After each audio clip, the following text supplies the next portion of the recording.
Hello everyone, welcome to my YouTube channel Vitamins Institute. So, today we are going to start a topic chemical reactions. ठीक है? अच्छा, chemical reactions कोई equation लिखी होती है like this: A plus B gives C plus D. Arrow के left hand side में जो लिखा है that is reactants और जो right hand side पे लिखा है that are products. कुछ चीजें रिएक्ट करके प्रोडक्ट बना रही हैं, ठीक है। अगर वो किसी चीज की हेल्प ले रही हैं तो वो एरो के ऊपर लिख देते हैं, ठीक है। लाइट की फोटोसिंथेसिस रिएक्शन हो रहा है तो सनलाइट को मैं एरो के ऊपर लिख लूंगा कि सनलाइट यूज हो रही है, ठीक है। अच्छा, अब कैसे पता लगता है कि केमिकल रिएक्शन हो रहा है? So there are some parameters जो चेक करते हैं, like change in colour, change in temperature, change in state, कोई गैस निकलना, evolution of gas, formation of precipitate, endothermic reaction, exothermic reaction. Endo और एक्सो में बहुत माइनर डिफरेंस है। Endo means heat inside और एक्सो में heat given out, heat outside लिखना है। इसको ट्रिक से याद रखने के लिए EX एग्जिट, सो हीट बाहर निकल रही है, वो रिएक्शंस को एक्सोथर्मिक रिएक्शंस बोलेंगे, और जिसमें हीट यूज हो रही है for the completion of chemical reaction उसको हम बोलेंगे एंडोथर्मिक केमिकल रिएक्शन, ठीक है। हम हमेशा कहते हैं कि लेफ्ट हैंड साइड पे जो रिएक्टेंट्स और प्रोडक्ट्स हैं ये कंबाइन करके केमिकल इक्वेशन बनती है। हमेशा कहते हैं कि बैलेंस करो केमिकल इक्वेशन को। क्यों बैलेंस करना है? पहले तो देखते हैं इक्वेशन बैलेंस्ड है। सिल्वर यहाँ पे एक है, सिल्वर यहाँ पे एक है। Try to answer it out. Bromine कितने हैं? 2 1। सो कितना करांगे? 2 will come here.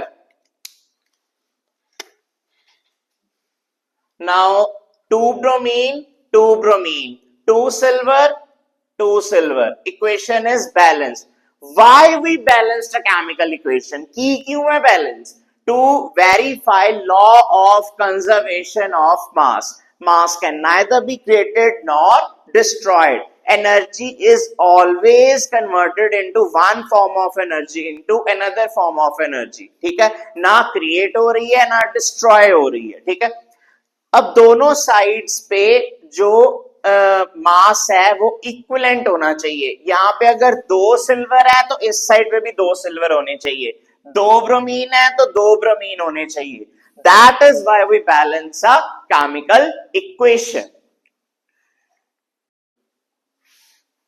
करता है ना स्टार्ट। अब देखते हैं नेक्स्ट कुछ और important topics after chemical reactions. Metals and non metals में, metals are the substances that are good conductor of electricity and they are malleable and ductile. Malleable generally उन चीजों को कहा जाता है जिनको हैमर करने से वो शीट्स में कन्वर्ट हो जाए। डक्टाइल मींस वायर्स में कन्वर्ट हो जाए। जो भी हम वायर्स देखते हैं, कॉपर वायर्स, ठीक है ना, कोई भी वायर्स देखते हैं तो वो वायर शेप मतलब की रोल हुई होती है ना, तो that shape is ductile nature of that substance. That are metals. Non metals obviously gaseous form में होते हैं, या नॉन मेटल्स की बात करें they are bad conductor of electricity. Electricity can't be conducted, okay, and they are non malleable and non ductile. इनको hammer करने से शीट्स नहीं बन सकती, ठीक है, ना ही वायर्स में कन्वर्ट हो सकते हैं। अच्छा, हमने पढ़ा है कि बैलेंस करना बहुत जरूरी है। क्यों? To verify the law of conservation of mass, ठीक है। अच्छा, अब मेटल्स की एक प्रॉपर्टी है कि मेटल्स में जब भी ऑक्सीजन को प्लस करेंगे क्या बनेगा? मेटालिक ऑक्साइड बन जाएगा। अच्छा, copper plus oxygen, copper plus oxygen gives copper oxide. Copper कितने हैं? 1 1, ऑक्सीजन 2 है, यहाँ पे 1 है, तो यहाँ पे 2 लगाने से ऑक्सीजन कितने हो गए? 2, और कॉपर कितने हैं? 2। अब यहाँ पे कॉपर 2 लगाने से 2, so equation is balanced. Now यहाँ पे देखते हैं एल्यूमिनियम कितने हैं? 1। एल्यूमिनियम कितने हैं? 2, ठीक है। सो एल्यूमिनियम यहाँ पे लिख देते हैं 2, ठीक है। एल्यूमिनियम बैलेंस हो गया। ऑक्सीजन कितने हैं? 2, यहाँ पे ऑक्सीजन कितने हैं? 3, ठीक है, तो मैं क्या करूंगा, ऑक्सीजन को यहाँ पे 2 के साथ मल्टीप्लाई कर देता, क्रॉस मल्टीप्लीकेशन कर लेते हैं, यहाँ पे लिख लेते हैं 2, 2 3 जा 6, ऑक्सीजन कितने हो गए 6, और यहाँ पे 3 2 जा 6, ऑक्सीजन 6, एल्यूमिनियम कितने हैं 2 2 जा 4, सो ऑक्सीजन यहाँ पे एल्यूमिनियम कितने आ गए 4, 4 एल्यूमिनियम यहाँ पे, 4 एल्यूमिनियम यहाँ पे, 6 ऑक्सीजन, 2 3 जा 6, 6 ऑक्सीजन, ठीक है, ये बैलेंस करना आ गया। हमें अगर बैलेंसिंग करनी आ गई तो पेपर में गारंटेड क्वेश्चन है, चाहे एमसीक्यू आए, चाहे अलग से क्वेश्चन में कोई पार्ट आ जाए, ठीक है, तो मतलब बैलेंस करना आना चाहिए हमें, ठीक है, और मेटल्स और नॉन मेटल्स में डिफरेंस भी पता होना चाहिए, ठीक है, गारंटेड क्वेश्चन है, ये क्वेश्चन बनेगा ही बनेगा।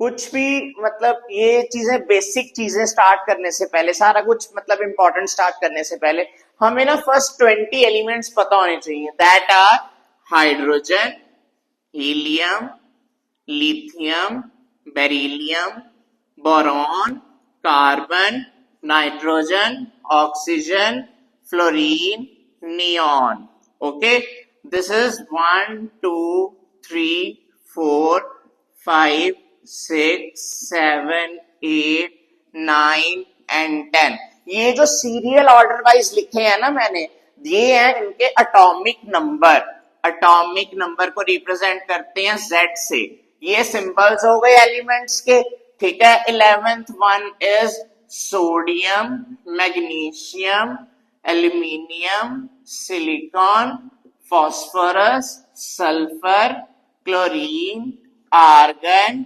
पोटेशियम, कैल्शियम, ठीक है, ये आ गया मेरा 12th, 13th, 14th, 15th, 16th, 17th, 18th, 19th and 20th calcium. सो जैसे कि मुझे 20 तक एलिमेंट्स पता लग गए, ठीक है ना, ये तो बेसिक है, बहुत बेसिक, जो मुझे पता होना चाहिए क्लास 10th के लिए, ठीक है। अच्छा, मैं जो मेजर बातें बताना चाहता हूं कि एटॉमिक नंबर को किसके साथ रिप्रेजेंट करते हैं, एटॉमिक नंबर को Z के साथ रिप्रेजेंट करते हैं, ठीक है। अच्छा, इनके मासेस, एटॉमिक वेट, मास को किसके साथ रिप्रेजेंट करते हैं, कैपिटल A के साथ। अच्छा, हाइड्रोजन का मास है 1, इसका 4 7 9 11 12 14 16 19 एंड 20, ठीक है इतना। अच्छा, ये सोडियम 23, 12 का डबल 24, 13 का डबल 26 प्लस 1 27, 14 का डबल 28, 15 का डबल 30 प्लस 1 31, 16 का डबल 32, क्लोरीन 35.5, अकेला एलिमेंट जिसका एटॉमिक मास 35.5 है। आर्गन 18 का डबल, इसका एक्सेप्शन है, ये 40 होता है। अच्छा, 19 का डबल 38 प्लस 1 39, ठीक है, और 20 का डबल 40, ठीक है। यहाँ पे भी देख ले, कार्बन का डबल 6 का डबल 12, 8 का डबल 16, 9 का डबल 18 प्लस 1 19, 10 का डबल 20, 4 का डबल 8 प्लस 1 9, 5 का डबल 10 प्लस 1 11, 3 का डबल 6 प्लस 1 7, 2 का डबल 4। सो ऐसी ट्रिक्स हैं जो अप्लाई करके हम लर्न कर सकते हैं कुछ वैल्यूज, ठीक है। समझ आ रहा है ना आपको भी, ठीक है। तो ऐसे हमें एटॉमिक मासेस भी पता लग गए, ठीक है।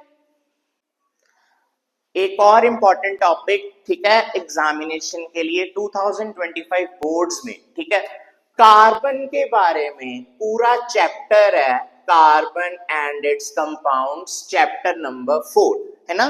तो अच्छा, सबसे पहले कार्बन का एटॉमिक नंबर कितना है, Z कितना है इसका 6, इलेक्ट्रॉनिक कॉन्फ़िगरेशन क्या हो जाएगी 2,4, वैलेंसी कितनी आ गई 4, वैलेंस इलेक्ट्रॉन्स कितने आ गए 4, वैलेंस मतलब आउटर मोस्ट शेल में कितने इलेक्ट्रॉन्स आ गए, ठीक है।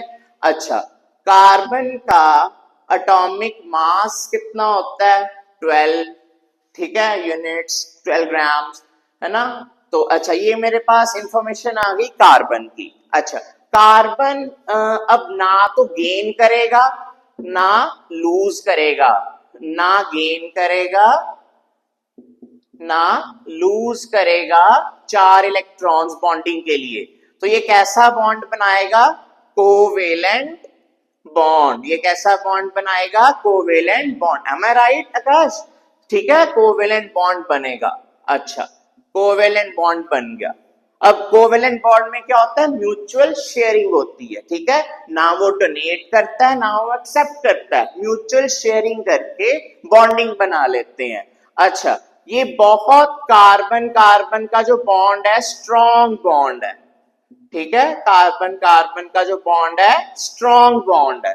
अच्छा, एक और चीज देख लेते हैं इसके साथ कि कार्बन अपने साथ कार्बन जोड़ जोड़ के एंड सो ऑन एक बहुत लंबी लंबी चेन्स बना सकता है, डिफरेंट डिफरेंट कंपाउंड्स बना सकता है। इस यूनिक एबिलिटी को हम कह रहे हैं catenation. This ability is known as catenation, ठीक है। और इसका स्ट्रक्चर ऐसा होता है, कार्बन क्योंकि वैलेंसी 4 है तो जनरली कौन सा मोनोएटॉमिक एलिमेंट कोई जुड़ेगा आके, so that will be mostly hydrogen. So this is our beginning of organic chemistry. जो बड़ी क्लासेस में ऑर्गेनिक केमिस्ट्री हम पढ़ते हैं, सो ये उसका बिगिनिंग है, ठीक है ना। कि CH4 जिसे हम मीथेन कह रहे हैं, ये फर्स्ट कंपाउंड है ऑर्गेनिक केमिस्ट्री का, ठीक है। Hello everyone, welcome to my YouTube channel vitamins institute. चलो, पिछले टॉपिक से आगे, पहले मैंने पिछली वीडियो में बताया था कौन कौन से इंपॉर्टेंट टॉपिक्स हैं फॉर 2025, उसमें से अब पार्ट बाय पार्ट देखते हैं। फिजिक्स को अलग, केमिस्ट्री को अलग, बायो को अलग। अच्छा, फिजिक्स के का फर्स्ट पार्ट है लाइट चैप्टर। अब लाइट चैप्टर को समराइज करना है तो देखते हैं क्या है। Focal length f is r/2, r here is radius upon 2, okay. f का मतलब क्या है, फोकल लेंथ, ठीक है। f हमेशा पॉजिटिव, ये ट्रिक है, f हमेशा पॉजिटिव होगी in the case of convex mirror and convex lens. Convex mirror है, लेंस पॉजिटिव, और नेगेटिव होगी कनकेव मिरर, कनकेव लेंस, ठीक है। अच्छा, उसके बाद आ जाते हैं Snell's law, sine of angle of incidence upon sine of angle of refraction is equal to constant. This is Snell's law, ठीक है। अच्छा, पहले हम करते थे ना रिफ्लेक्शन के केसेस में भी लॉज करते थे, this is one of them, ठीक है। अब जो नए लॉज हैं, मिरर फॉर्मूला क्या कह रहा है मुझे, 1/f is equal to 1/v plus 1/u। u हमेशा क्या रखना है, कंसिडर नेगेटिव करना है। ये भी एक ट्रिक है, याद रखनी है, गलती कभी नहीं होगी न्यूमेरिकल्स में। u हमेशा क्या रखना है, नेगेटिव रखना है मिरर फॉर्मूले में। v क्या होता है, इमेज का डिस्टेंस, और u क्या होता है, ऑब्जेक्ट का डिस्टेंस, ठीक है। Next comes magnification. मैग्निफिकेशन भी बहुत इजी है, ये देखो, hi upon ho, height of image upon height of object is equal to magnification, which is also equal to minus v upon u, because we are always taking u as a negative term, ठीक है। अच्छा, इसको याद रखने के लिए input output ऐसे याद रख लो, I पहले आता है, O बाद में आता है, सो hi upon ho। अगर मैग्निफिकेशन पॉजिटिव है then image will be virtual and erect, और अगर मेरी मैग्निफिकेशन नेगेटिव है तो image will be real and inverted, ठीक है। अच्छा, now comes the turn of refractive index। Refractive index को n की तरह लिखते हैं और इसकी जो टेल है थोड़ी बड़ी करनी है, ठीक है। So refractive index is the ratio of velocity of light in vacuum upon velocity of light in medium, okay। Like we say n to 1 will be medium second upon medium first. Velocity of light in medium second, velocity of light in medium 1. So that is the n2 1. ठीक है. अच्छा, n is equal to c upon v एक formula है हमारे पास. c इसमें क्या है? Velocity of light in vacuum. और v क्या है? Velocity of light in medium. ये भी फॉर्मूला पता लग गया और रिफ्रैक्टिव इंडेक्स का भी समझ आ गया हमें कि वो रेशियो है. इनके कोई भी यूनिट्स नहीं होते, यूनिट्स नहीं है. This is unitless dimensions. इसके जीरो हैं क्योंकि दोनों रेशियोज हैं, आपस में कटिंग हो जाती है. ठीक है. अच्छा, now comes the turn off lens formula. मैंने मिरर फॉर्मूला के एग्जैक्टली सेम लिखा है लेंस फॉर्मूला, ताकि बच्चों को कंफ्यूजन ना हो. अब बस फर्क क्या है? इसमें 1 upon F is equal to 1 upon V minus 1 upon U है. मिरर में क्या था? यहाँ पे पॉजिटिव था और लेंस में क्या हो गया? नेगेटिव. बट कंडीशन सेम रहेगी, u इसमें भी नेगेटिव रहेगा. ठीक है, u क्या रहेगा? नेगेटिव रहेगा. अच्छा, मैग्निफिकेशन उसमें भी सेम थी, height of image upon height of object IO. और बट उसमें था माइनस v बाई यू, इसमें क्या आ गया? v by you. उल्टा कर दिया हमने. ठीक है, यहाँ पे नेगेटिव है, मिरर फॉर्मूला में पॉजिटिव आ जाना था. और यहाँ पे v अपॉन यू है और मिरर में माइनस v बाई यू आ जाता. ठीक है.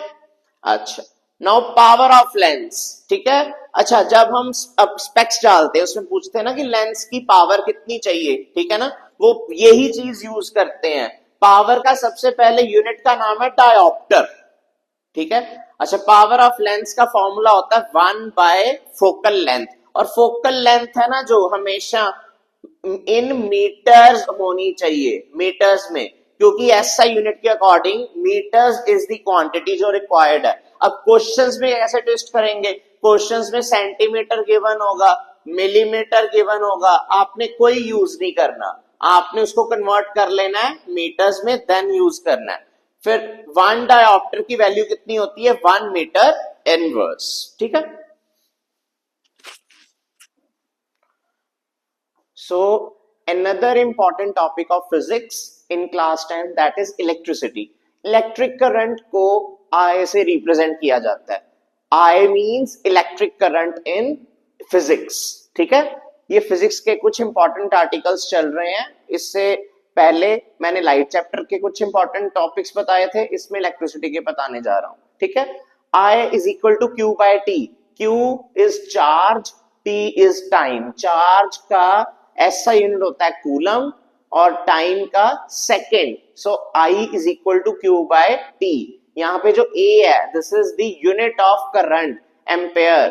ठीक है, एम्पेयर ऐसा unit of electric current. Generally हम देखते हैं ना सॉकेट्स में लगे होते हैं 15 एम्पेयर, 5 एम्पेयर के सॉकेट्स. ठीक है, वो यही चीज होती है. एमीटर किसके लिए यूज होता है? To major current.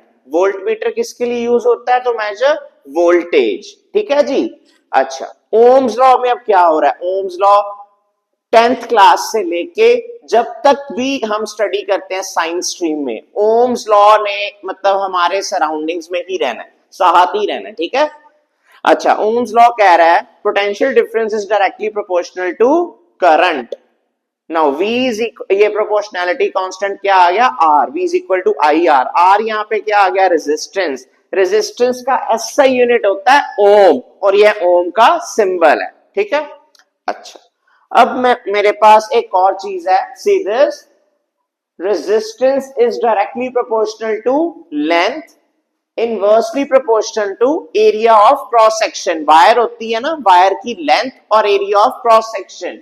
ठीक है. यहाँ पे दोनों को कंबाइन कर दिया इक्वेशंस को, तो बन गया L अपॉन AR, और ये प्रोपोर्शनैलिटी कांस्टेंट आ गया रो. ठीक है, this is rho. R resistance, rho is resistivity, L length, A area of cross section. ठीक है. अच्छा, हमारे पास अब फिजिक्स में जब हमें रेजिस्टेंस पता लग गई तो दो तरह के अरेंजमेंट्स होते हैं. One is series, one is parallel. Series में क्या करते हैं, अगर एक ही सप्लाई करंट सप्लाई जा रही है, सारा कुछ ऑन हो रहा है, तो वो होता है सीरीज. तो सबको इकट्ठा प्लस करके इक्विवेलेंट रेजिस्टेंस निकाली जा सकती है कि R1 plus R2 plus R3. But अगर किसी सर्किट में पैरेलल में लगे हैं चीजें, ठीक है, तो फिर फॉर्मूलाज उसको उल्टा कर देते हैं, पैरेलल उल्टा कर देते हैं, रेसिप्रोकल हो जाता है, 1/Rp is equal to 1/R1 plus 1/R2 and so on, ठीक है।